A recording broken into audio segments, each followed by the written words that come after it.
Hello students, this is Subodh sir and I welcome you on my YouTube channel. Dear friends, आज इस video में मैं आपके लिए एक ख़ास व्याख्या एक्सप्लेनेशन लेके आया हूँ। वैसे तो एक्सप्लेनेशन के अनेक सारे वीडियो मैंने आपके लिए बिल्कुल ही निःशुल्क यानी कि फ्री मैंने अपने चैनल पर आपके लिए अपलोड कर दिया है, लेकिन ये जो आज आपका एक्सप्लेनेशन है वो इतना इम्पॉर्टेंट है कि आपको आगामी जो एग्ज़ाम आने वाले हैं उसमें आप इसको मिस ना करेंगे, है ना। तो ये वीडियो बहुत इम्पॉर्टेंट है और आपको एग्ज़ाम में एक्सप्लेनेशन लिखना कैसे है उन सारी बातों को आज इसमें मैं वीडियो में आपको लेकर आया हूँ, है ना। तो अगर आपने मेरे चैनल को सब्सक्राइब नहीं किया है तो देर मत कीजिए, फटाफट चैनल को सब्सक्राइब कीजिए। कमेंट और लाइक तो आप करेंगे ही, क्योंकि मैं इतना अच्छी तरह से ये वीडियो मैं आपको समझाऊंगा, है ना। तो ये देखिए, आपने पढ़ा होगा भारत इज़ माई होम, एक चैप्टर है जो कि एक complete in the form of speech है, written by doctor Zakir Hussain, है ना। तो ये वाकया कब का है, तो जाकिर हुसैन जब राष्ट्रपति पद का शपथ लेने जा रहे थे, when he was going to take an oath as the president of India, तो just before taking the oath, शपथ लेने के तुरंत बाद वो एक स्पीच देते हैं, the debut speech that he delivered, है ना, before taking the oath as the president of India. तो वो एक उनका एक पब्लिक भाषण था, but it was so much valuable speech that it was written as a chapter in your class 12th syllabus. Okay, तो वहीं से एक्सप्लेनेशन का लाइन है, और वो एक्सप्लेनेशन का लाइन क्या है, the past is not dead and static, it is alive and dynamic and is involved in determining the quality of our present and the prospect of our future। ये explanation का line है। तो सबसे पहले मैंने आपको क्या बताया था कि एक्सप्लेनेशन को आपको पहचानना है कि ये लाइन कहाँ की है, इसके राइटर या इसके ऑथर कौन है ना। तो ये तो मैंने आपको पहले ही बताया है कि ये line Bharat is my home chapter का है, जिनके की राइटर डॉक्टर जाकिर हुसैन साहब है।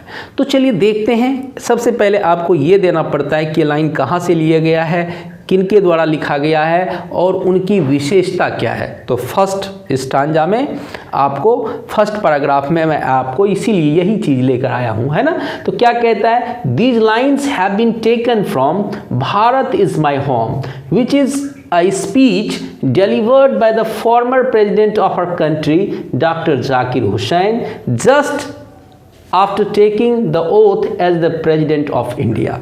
यानी कि मैंने इस लाइन में लिखा है कि प्रेसिडेंट बनने के तुरंत पहले जो वो शपथ लेते हैं और उसके पहले जो भाषण देते हैं डॉक्टर जाकिर हुसैन, उसी भाषण का यह आपका जो चैप्टर है भारत इज़ माई होम, वहीं से यह आपका फेमस लाइन लिया गया है जो एक स्पीच के फॉर्म में है।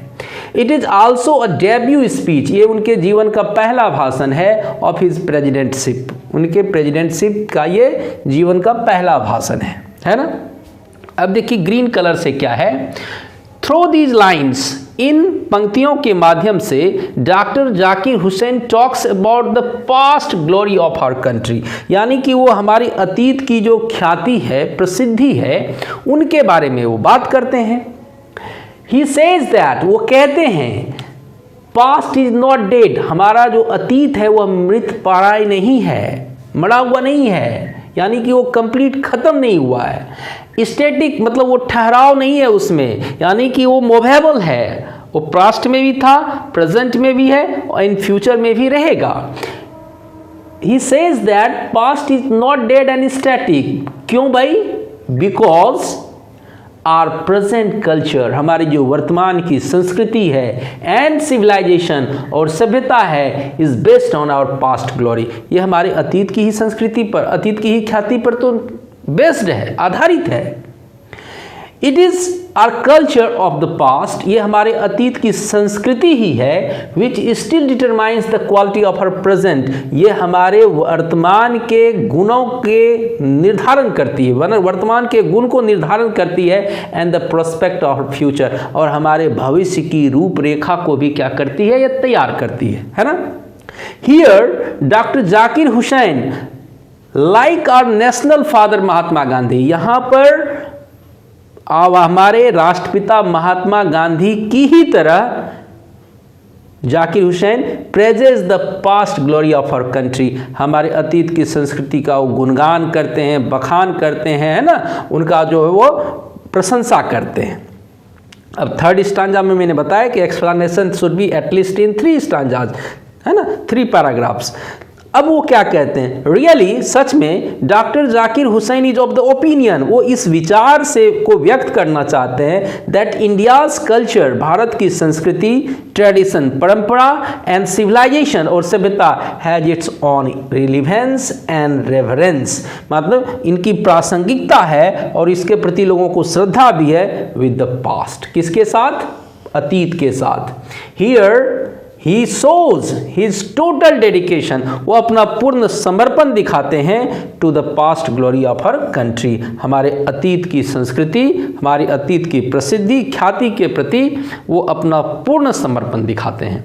तो इस तरह से अगर आप डियर स्टूडेंट्स इस वीडियो को आप पढ़ेंगे, इस तरह से अगर आप एग्जाम में अपने आंसर्स को लिखेंगे, it is my challenge to you that you will certainly get 4 out of 4 marks. चूँकि ये एक्सप्लेनेशन आपको 2 लिखने पड़ते हैं, एक प्रोज सेक्शन में और एक पोएट्री सेक्शन में, तो दोनों कंपलसरी है आपके लिए, आप इसको छोड़ नहीं सकते हैं। अगर आप छोड़ देते हैं तो ये आपका 4 मार्क्स और 4 × 2 8 मार्क्स का क्वेश्चन आपका छूट जाएगा।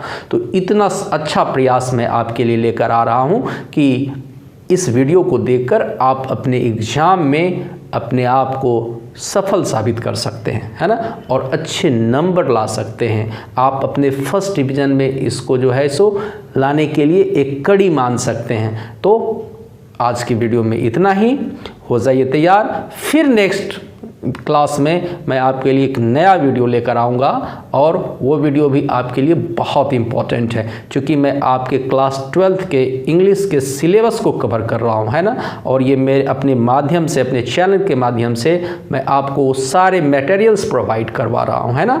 और मैं बार बार कह रहा हूँ कि ये चैनल मेरा निःशुल्क है, आप चैनल को सब्सक्राइब कर लें, बस इतना ही काफ़ी है। All the video that I will upload, है ना, on YouTube, that will be directly to you, है ना, ये आपके पास डायरेक्टली पहुंच जाएगा।